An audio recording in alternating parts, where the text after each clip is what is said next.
আমি যাচ্ছি বাবা, আমি যাচ্ছি। তানিশার চোখে জল কেন? আমি যাচ্ছি বাবা, আমি যাচ্ছি, আমি যাচ্ছি বাবা, আমি যাচ্ছি। আসলে মেয়েরা বাপেরই হয়, আর এটা শাশ্বত নিয়ম আমাদের। মেয়েরা যেহেতু মায়ের জাতি, আজ বাপের বাড়ি, কাল শ্বশুর বাড়ি, এটা হচ্ছে সমাজের নীতি। আর আমাদের তুবার যখন বড় হবে তখন নিশ্চয় ওর বাবা কাঁদছে, এখনই ওর বাবা কাঁদছে ওদের সাথে। আমি ভাবছিলাম আমার মেয়ের কথা। তানিশা আপু কান্না করেছে, এটা খুব ভাইরাল। কিন্তু তারপরে মিল্টন খন্দকার স্যার বলেই দিলেন যে গানটা আমি তোকে দিয়ে দিলাম। সেই খুদে গানরাজের খুদে শিল্পী তিনি এখন আর খুদে নেই, সে একজন শিক্ষিকাও বটে, এবং সেটি গানের। দর্শক, এই মুহূর্তে চ্যানেলের সাথে আড্ডা আছে জারিন তুবা। কেমন আছেন আপনি? এই তো ভাইয়া, আলহামদুলিল্লাহ খুবই ভালো আছি। সেই 2008, এখন 2025, দীর্ঘ একটা যাত্রা মধ্যে গানের শিক্ষক হয়ে গিয়েছেন। আসলে 8 থেকে এই যে শিক্ষক হয়ে ওঠার গল্পটা আমরা একটু শুনতে চাই। আসলে 2008টা আমার জীবনের একটা সোনালী অধ্যায়। সেটাকে বাদ দিয়ে আসলে আমি তুবা হইনি, বা এখনও তুবাকে আমার অস্তিত্বটা আসলে ওইটাই। এবং সেটা টোটালি চ্যানেল আইয়ের বদৌলতে, চ্যানেল আইয়ের ওসিলায়। তো খুদে গানরাজ ওই ট্যাগটা নিয়েই আসলে এখনও অনুভব করি, এবং এখনও আমি আসলে সেটা নিয়েই চলি। Walton Washing Machine. Simplifying life with hassle-free washing. ওটার বাইরে আমি না। তো জীবনের একটা বলে না টার্নিং পয়েন্ট, খুদে গানরাজ 2008, মেরিডিয়ান চ্যানেল আই, খুদে গানরাজ 2008, প্রথম ব্যাচের একজন আমি। সেখান থেকে আসলে মূলত সঙ্গীত নিয়ে একদম কঠোরভাবে সারাটা জীবন চলবো এই ধরনের পরিকল্পনা সেখান থেকেই শুরু। যদিও ছোটবেলা থেকেই সঙ্গীতের সাথে আছে, একদম বাচ্চা বয়স থেকে গানটা করি। গুরুমুখী বিদ্যা যাকে বলে সেটা চর্চা করেছি সব সময়। তো 8 থেকে আসলে পথ চলতে চলতে সঙ্গীতেই আমার আসলে পড়াশোনা। মানে আমি অনার্স মাস্টার্স সঙ্গীতেই করেছি, নজরুলের ওপর আমার অনার্স মাস্টার্স। তো একটা ভালো রেজাল্টও করেছি। সেখান থেকে আমার রেজাল্ট জাস্ট বের হলো, তারপরে আসলে আমি বলবো আমার জীবনের প্রাপ্তির আরেকটা জায়গা বা একটা নাম হলো আমি যেখানে এখন, যে প্রতিষ্ঠানে এখন শিক্ষকতায় আছি সঙ্গীত শিক্ষক হিসেবে, গ্লেনরিচ ইন্টারন্যাশনাল স্কুল। আসলে এটা একটা স্বপ্নের জায়গা আমার, সেখানে আমি শিক্ষক হিসেবে ঢুকেছি। এখন একটা সময় আমি যখন খুদে গানরাজ ছিলাম, আমি ট্রেইনড আপ হয়েছি, এখন আমি কাউকে শেখাই, এটা একটা বড় অনুভূতি আসলে। শুরুটা কিন্তু অনেকেই করেছিলেন একসাথে, একদম। বিশেষ করে ওই টাইমে পড়শি ছিল, আশা ছিল। হ্যাঁ, পড়শি, অনেকে আশা, ছিলেন। ঝুমা, আমরা সবাই ঝুমা ছিলেন। একসাথে। হ্যাঁ, মোটা দাগে কিন্তু পড়শিকে আমরা কিছুটা সময় পেয়েছি, আবার কখনো একটু থেমেও গিয়েছে। কিন্তু আপনি তো একদম পেশায়, তার মানে না, আমারটা একটু ডিফারেন্ট, কারণ পড়শির বিষয়টা একটু আলাদা। আমি ওকে, ও আমার খুবই ভালো ফ্রেন্ড আসলে। ওই সময়টা ও আমার সব থেকে ক্লোজ আসলে ছিল।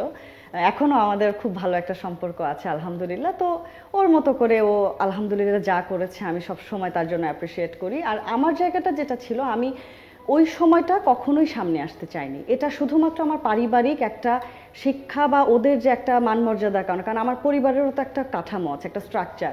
তারা সব সময় চেয়েছে তুমি পড়াশোনাটাকে এখন এগিয়ে নাও। তো সেগুলোও একটা মনোযোগের বিষয়। ওই সময়টা আসলে আমি অন্য কোথাও মনোযোগটা দেইনি।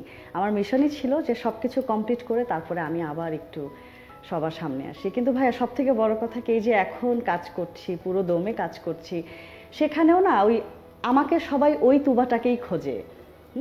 ওইটার ফ্লেভারটা এখনো আমি বোধ করে, সবাই আমাকে খোঁজে। যখন আমরা খুদে গানরাজ দেখতাম বিশেষ করে টিভিতে, তখন কিন্তু আসলে আমরা আশা, তুবা, ঝুমা, পড়শি, ওদের কিন্তু ভীষণ ফ্যান ছিল একদম। ওই সময় আমাদের হাইপটা ওই সময়টাতে আমাদের ক্রাশ ছিল, তারা মানে বাচ্চার সময়ের। শুধু তাই না, এটা ওয়ার্ল্ড ওয়াইড, কারণ আমরা কিন্তু অনেক দেশের বাইরে ভিজিট করেছি। আমরা চ্যানেল আইয়ের থ্রুতে বিভিন্নভাবে আমরা আসলে দেশের বাইরে যখন শোজগুলো করতে যেতাম, তখন বুঝতাম যে ও আচ্ছা, তখন ওই বয়সটা ছিল না ভাইয়া এই অনুভবটা করার।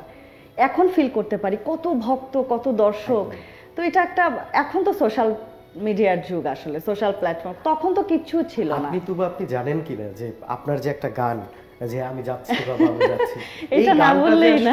কত মানুষের চোখ ভিজিয়েছে, আপনি এটা কল্পনা করতে এখনো, এবং কত ভিউজ। ওইটা যদি ওই সময় যদি প্রপারলি এটা থাকতো, ফেসবুক, ইউটিউব যদি আমার ওই সময়টা থাকতো, আমি জানি না যে কি যে হতো। ওই সময় এটা ম্যাসিভ হিট, এবং আমার ওই রাউন্ডে সর্বোচ্চ SMS কিন্তু ওই রাউন্ডটাতে আসে। আমার ডিরেক্টর ছিলেন শ্রদ্ধা ইজাজ খান স্বপন আঙ্কেল। তো সবাই জানে আসলে চ্যানেল আই এটাকেও আসলে চ্যানেল আইও ধারণ করে, কারণ ওই সময়টা যে কি হিট, যেটা আমরা এখন বলি ভাইরাল হয়েছে, ওই সময় আসলে আমার এই গানটা ভাইরাল। আমি একটু আপনার মুখে এই গানের দুইটা লাইন একটু শুনতে চাই।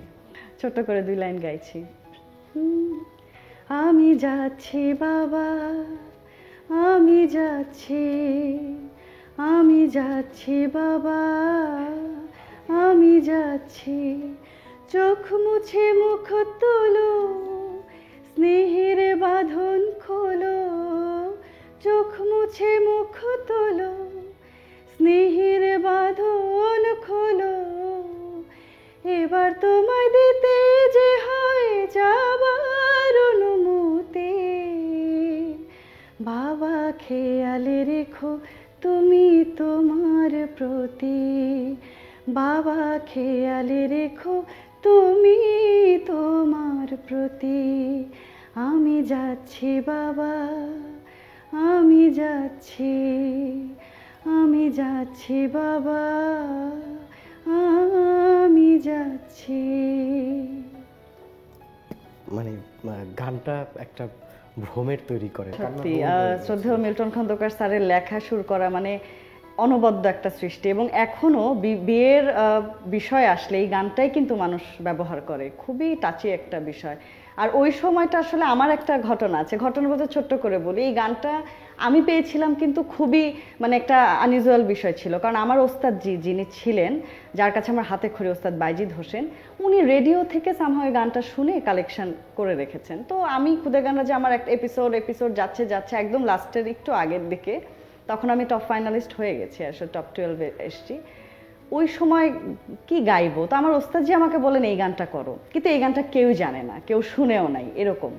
বিশ্বজিৎ স্যার বলছেন, সামিনা চৌধুরী ম্যাম, স্বপন আঙ্কেল বলছে এই গান কোথা থেকে, মানে কি গান এটা, মিউজিশিয়ান সবাই তো ভরকে গেছে যে কি বাজাবো কি, এরকম একটা আননোন একটা গান গাওয়ার আমি একটা রিস্ক কিন্তু নিয়েছি। কিন্তু গান গাওয়ার পরে আমার এখনো সেই শব্দটা কানে বাজে, যে প্যানেল থেকে বলছে যে হিট হিট হিট, মানে প্রোগ্রাম হিট। তা আমি তো ওই সময় এটাও বুঝি না, আমার বয়সটা কতই ছিল, আমি তখন 10 বছর বয়স। ইভেন গানটা কিন্তু আমি ওই অনুভব গলাতে ছিল, শরীরের একটা বিষয় আছে না, আমি তো ওই বয়সটাই নাই যে এই গানটাকে অনুভব করব, যে আমি গেয়ে গিয়েছি। কিন্তু তানিশা আপু কান্না করেছে, এটা খুব ভাইরাল। কিন্তু তারপরে মিল্টন খন্দকার স্যার বলেই দিলেন যে গানটা আমি তোকে দিয়ে দিলাম, এটা আমার জন্য আসলে বড় প্রাপ্তি। গান যারা লেখেন তাদের সম্মানের জায়গাটায় আমাদের একটু ঘাটতি আছে, একটু না, অনেক ঘাটতি সেটা আছে। নিয়ে কিছু বলবেন? অবশ্যই, কারণ আমরা তো শুধু যে শিল্পী যিনি গাইছেন তাকেই খুব প্রায়োরিটাইজ করছি। একটা গান সঠিক লেখনী না হলে সে গানটা কিভাবে মনে গাঁথবে? গানের কথাগুলো যদি আমার জীবনের সাথে আমি নাই রিলেট করতে পারি, তাহলে গান কিভাবে তৈরি হয়? কথা এবং সুর দুটোর যে একটা গাঁথুনি, শ্রদ্ধেয় আলাউদ্দিন আলী স্যার যে সুরগুলো করেছেন, মানে এগুলো আসলে দেখেন, এগুলো গান থেকে যায়। আমরা কিন্তু এখন ওই গানগুলোই গাই। আর এখন কি গান হয়, একটা লাইনের সাথে একটা লাইনের কোনো কমিটমেন্টই আসলে নাই, ওর মতো করে যাচ্ছে, পরের লাইনটা তার মতো করে কোত্থেকে এসে পড়লো আমি জানি না, এরকম। হ্যাঁ, খুব বিট ধুমধারাক্কা চলে যাচ্ছে, আর যুগের চাহিদা আসলে। তো ওই জোয়ারে কখনো আমি তো আসলে গান গানের এই কারণে কি প্রেমের কমিটমেন্টের জায়গাটা হালকা হয়ে সবকিছুই গেছে তাই। নাকি? হ্যাঁ উমা, এখন তো মানুষ খুব সহজলভ্য, আমরা সবকিছুকে খুব সস্তা ভাবি, কারণ ওই যে জনপ্রিয়তাও তো এখন সস্তা। মানে আমি একটা হুট করে একটু আনইউজুয়াল কিছু যদি আমি ফেসবুকে এসে একটা লাইভ করে ফেলি, মানে আমি খুব ভাইরাল, আরে কি একটা হচ্ছে। ওস্তাদ রেখে গান শিখে বড় হওয়া, গানটাকে নিখুঁতভাবে পর্যবেক্ষণ করতে করতে এসে এখন দেখেন কতটা ইন্সপায়ার নিজের মধ্যে নিজেকে পেয়েছি। দেখেন যে ইন্সপায়ারেশন, যে গানের আমার পড়াশোনাটা করি, কারণ গানটা তো শুধু গাইলেই হবে না, জেনে বুঝে গাই। একটা গান গাইছি, তালের বিষয়ে আমি কিছুই জানি না, হ্যাঁ আমার আসছে গেয়ে যাচ্ছি, কিন্তু ওই জানার জায়গা থেকে আসলে আমার পড়াশোনা, আমার সঙ্গীতে আমার ক্যারিয়ারটা করে তোলা। সেই ক্যারিয়ারের জায়গা থেকে এখনো নিজস্ব চ্যানেলের জন্য গান করেন। হ্যাঁ হ্যাঁ, বিশেষ করে সম্প্রতি মুক্তি পেয়েছে রং তুলি। হ্যাঁ, আমি একটু রং তুলি তুলির একটা শিরোনামে। লাইন শুনে তারপরে গল্প শুনতে চাই আবার। আচ্ছা, রং তুলি এই গানটার যিনি লিখেছেন জনাব তানভীর আহমেদ তানিম, এবং গানটি সুর এবং কম্পোজ করেছেন হচ্ছে জাকির আহমেদ। আর গানটা তো আমারই গান, আমার ইউটিউব চ্যানেলের জন্য। আমি এখন আসলে মৌলিক গান নিয়ে একটু ব্যস্ত। রং তুলিতে আঁকতে চেয়েছি, এঁকেছি কাঠ কয়লায়, এঁকেছি সুদূর পথ একাকী নির্জনতায় রং তুলিতে আঁকতে চেয়েছি, এঁকেছি কাঠ কয়লায়, এঁকেছি সুদূর পথ একাকী নির্জনতায়। চেয়েছি ক্যানভাসে তোমায়, পেয়েছি কল্পনায় মনের আকাশে চেয়ে আমি তোমারই ভাবনায় প্রকৃতির রঙে তোমায় সাজিয়ে। নিয়তির নিয়ম আমার ল্যান্ডস্কেপে। গানের জায়গাটা আসলে 2008 থেকে তো 25 দেখা হয়ে গেছে, হ্যাঁ একদম। সমৃদ্ধ হয়েছে না ভঙ্গুর হয়েছে? আমার জায়গাটা নাকি সামগ্রিক? সামগ্রিক জায়গাটা আসলে এভাবে স্পেসিফিকলি বলা যাবে না, কারণ সময়ের সাথে সাথে তো সব কিছুই বদলায়। হ্যাঁ, যদি আমার খুব ব্যক্তিগত অনুভূতির কথা বলি, অবশ্যই ক্ষয়ই হয়েছে, এটা আমার একদম খুবই ব্যক্তিগত কথা। বাট সামগ্রিকভাবে যদি বলি সবার হয়ে, তাহলে পরিবর্তনই তো হয়েছে। এই সময়ের জন্য হয়তো এটাই। শিল্পী তুবা, একজন শিক্ষক তুবার আসলে পছন্দের শিল্পী কারা বাংলাদেশ? আমার সবসময়, আমি একটু ক্লাসিক্যাল সেমি ক্লাসিক্যাল ঘরানার গানগুলো পছন্দ করি, তবুও আমি বলেন একটু আইডল মানি আসলে শ্রদ্ধেয় সাবিনা ইয়াসমিন ম্যাম। ওনাকে খুব বেশি আসলে ভালোবাসার একটা জায়গা। শ্রদ্ধেয় সামিনা চৌধুরী ম্যাম, মিতালি মুখার্জি ম্যাম, শাহনাজ রহমতুল্লাহ, তো এই জায়গাগুলো আসলে আমাকে খুব টানে। তারপরে তো ওপার বাংলার আছেই, তো সব মিলে আসলে শোনা হয়, সবার গানই ফলো করেই তো আজকে গান শেখা বা গান গাইতে পারি, এটা একটা বিষয়। আর আমার তালিমটা তো ক্লাসিক্যাল মিউজিকে আমি নিয়েছি ওস্তাদ অনুপ বড়ুয়া স্যারের কাছে। আমার মূলত শাস্ত্রীয় সঙ্গীতের যে মূল তালিমটা ওনার কাছেই আমার নেওয়া। রিয়েলিটি শো কতটা বেশি ইম্পর্টেন্ট শিল্পী তৈরির জন্য? অবশ্যই রিয়েলিটি শো অনেক বেশি ইম্পর্টেন্ট, কারণ আমি যেহেতু ওই জায়গারই মানুষ। আমি তুবা একটা মফস্বলের মানুষ, আমার বাড়ি হচ্ছে সিরাজগঞ্জ জেলা শাহজাদপুর উপজেলায়। তো আমার পক্ষে তো আসলে এরকম জায়গায় এসে দাঁড়ানো সম্ভব ছিল না। আমি আমার সময়টার কথা বলছি, তখন এই রিয়েলিটি শোটাই আসলে মূল একটা বিষয় ছিল।